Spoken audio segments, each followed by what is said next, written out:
Hey guys, welcome back to the channel. আশা কৰোঁ আপোনালোক সকলোৱে ভালে আছে। তো ফাইনেলি গাইজ নয়ন নীলিমদাৰ যি বন্ধু চিনেমা, সেই বন্ধু চিনেমাখনে অসমত 1 কোটি টকাৰ ব্যৱসায় কৰিলে। তো আচৰিত হয়নে নহয়? খুব মানে ভাল খবৰ।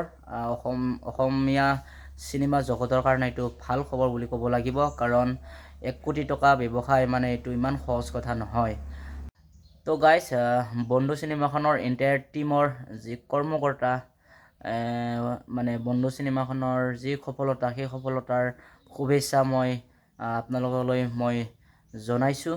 আৰু নয়ন নীলিম দায়ে কি ক'লে আপোনালোকক অকণমান ক্লিপ দেখাব বিচাৰিছোঁ। তো চাই ল'ব কি ক'লে।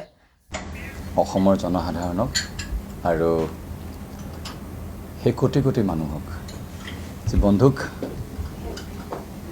সুন্দৰভাৱে আকলি লোৱাৰ কাৰণে এয়া কেৱল এয়া জয় নহয়, এয়া আমাৰ অসমৰ জনসাধাৰণৰ জয়, অসমীয়া চিনেমাৰ জয়।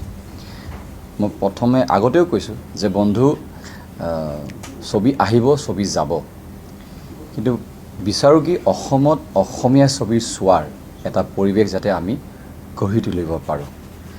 কিয়নো যেতিয়া এটা